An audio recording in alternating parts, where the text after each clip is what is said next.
ओम नमो भगवते वासुदेवाय। हे मोर भगवत प्रेमी श्रोता बंधुगण, प्राचीनंद चैनल आज संध्यार भागवत को आज पुणी आपण मानक आउ गोटे भाग पाई स्वागत जनाऊँगी। शुभ संध्या, जय जगन्नाथ। आपण मानक प्रभु को एतिकी भिक्षा मागुचे आपण मानक पाई कल्याण हो, कहीं आपण मैंने शुणुंट बोली मुझे आग को जापी बहुत समय पढ़ी पारुनी, से आगुरी भी कही तथापि मो मनर इच्छा मते आगु को नवा बाध्य करुच्ची, कहीं बंद करने को इच्छा होनी। कष्ट हो पछे अल्प 5 मिनिट पढ़ुची, आपण श्रद्धार सहित शुणिबे। आसंतु आरंभ करवा। आमे तो भुवन कोशर ये अच्छा समस्ते सेठी जो मैंने जो जगार अच्छा से सब वर्णना चलती। राजा परीक्षित को भगवान सुखदेव कहते ये आम आरंभ करवा।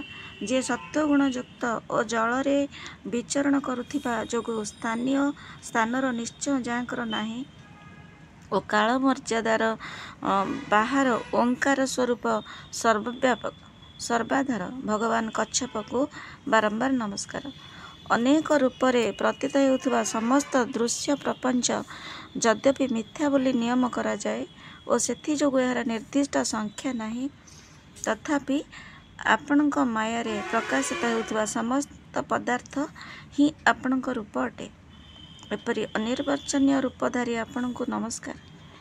एकमात्र आपण ही जरायुज, स्वेदज, अंडज, उद्भिदज, जंगम, स्थावर, देवता, ऋषि, पितृगण, भूत, इंद्रिय, स्वर्ग, आकाश, पृथ्वी, पर्वत, नदी, समुद्र, द्वीप, ग्रह, तारा आदि विभिन्न नाम रे प्रसिद्ध अटंती।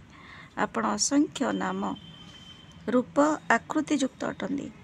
कपिलादि विद्वान माने आपणक सृष्टि को जो 24 तत्वमूलक बोली निश्चित करिसंती, ताहा सबु तात्विक भाव रे मध्य आपणक रूप अटे। सुनिले तो बंधु, भगवान को कि प्रकार व्याख्या करिकी यही श्रीजुक्त भावग्रही मिश्र लिखिंट। मु आपन को कौन बुझे पारि। भगवान तो मत एमती गोटे रोगरे पकड़े जे ना मु खाई पारुची, ना राति दिन सोई पारुची, ना पढ़ी पारुची, तथापि मन आपण पाक टाणी नौची। ना मु 5 मिनिट हो पछे, कष्ट हो पछे, मु पढ़ी शुणेबी। आज भगवान रूप वर्णना को रूप रे प्रभु कोठी भी अछंती, प्रतिटी जगार प्रभु से ही सांख्य सिद्धांत स्वरूप आपण को मोर नमस्कार। उत्तर भूरु वर्षरे भगवान यज्ञ पुरुष वराह मूर्ति धारण करी विराजमान होइछंती। सेठाकर निवासी सह स्वयं पृथ्वी देवी अविचल भक्ति रे तांको उपासना करती और परमोत्कृष्ट मंत्र जपुथाई स्तुति करती। शुणिले तो बंधु, माँ पृथ्वी देवी भी कि प्रकार भगवान को उपासना करुछंती और कि प्रकार स्तुति करती। जहाँकर तत्व मंत्र द्वारा जना जाए, जे मंत्र और क्रतुरूप अटंती आ श्रेष्ठ जजमान जहाँकर अंग से ओंकार स्वरूप शुक्ल कर्ममय त्रिगुण मूर्ति पुरुषोत्तम भगवान वराह को बारंबार नमस्कार। अरणी रूप काष्ठरे गुप्तरे थिबा अग्नि को ऋत्विजगण घर्षण द्वारा प्रकट कला परी कर्माशक्ति और कर्मफल कामनार प्रेरणा रे गुप्त भावे थिबा जहाँक दर्शन इच्छा रे प्रवीण पंडित जन विवेकयुक्त मन द्वारा समस्त इंद्रिय सह शरीर को मंथन तथा नियंत्रण करी प्रकट करांती, सेही स्वरूपमय आपण को नमस्कार। विचार सह जम नियमादि योगी साधन द्वारा जो मानकर बुद्धि निश्चयात्मिका हो जाइछि, सेही महापुरुष माने द्रव्य क्रिया हेतुरूप इंद्रियाधिष्ठित देवता शरीर ईश कर्तादि मायार कार्य को लक्ष्य करी जहाँकर वास्तविक स्वरूप को निश्चय करती, से माया रहित सत्स्वरूप आपण को नमस्कार।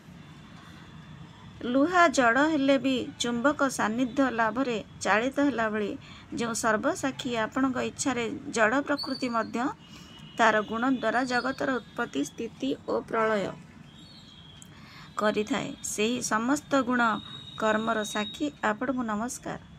आपण जगतर कारण आदि शुकर अटंती।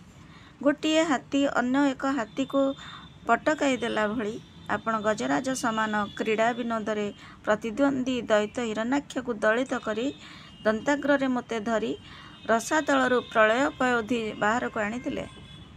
ସର୍ବଶକ୍ତିମାନ ପ୍ରଭୁ ଆପଣଙ୍କୁ ମୋର ନମସ୍କାର। ଶୁଣିଲେ ତ ବନ୍ଧୁ, ମା ପୃଥ୍ୱୀଦେବୀ କି ପ୍ରକାରର ପ୍ରଭୁଙ୍କୁ ସ୍ତୁତି କରୁଛନ୍ତି। ଏଇଠି ପ୍ରଭୁ ନିଜେ ବିରାମ ନେଇଛନ୍ତି। ଇତି ଶ୍ରୀମଦ୍ ଭାଗବତେ ମହାପୁରାଣେ ପାରମହଂସ୍ୟା ସଂହିତାୟାଂ ବୈଶିକ୍ୟା ପଞ୍ଚମ ସ୍କନ୍ଧେ ନାମାଷ୍ଟୋଷୋଦଶାଧ୍ୟାୟଃ। ଏଇଠି ଆମେ ଆଉ ଟିକେ ଆଗକୁ ଯିବା। 49 ଅଧ୍ୟାୟ 19 ଅଧ୍ୟାୟ ଆସିଗଲେ କିମ୍ପୁରୁଷ ଓ ଭାରତବର୍ଷର ବର୍ଣ୍ଣନା। ଏଇଠି ଦେଖନ୍ତୁ ଆଉ ଗୋଟିଏ ବର୍ଣ୍ଣନା ପ୍ରଭୁ ଆସିଛନ୍ତି। ଆମେ ଏଇଠି ଟିକେ ଶ୍ଲୋକକୁ ଯିବା। କିମ୍ପୁରୁଷେ ବର୍ଷେ ଭଗବନ୍ତମାଦିପୁରୁଷଂ ଲକ୍ଷ୍ମଣାଗ୍ରଜଂ ସୀତାଭିରାମଂ ରାମଂ ତଚରଣ ସନ୍ନିକର୍ଷାଭିରତଃ ପରମ ଭାଗବତ ହନୁମାନ ସହ କିମ୍ପୁରୁଷୈରବିରତ ଭକ୍ତିରୂପାସ୍ତେ।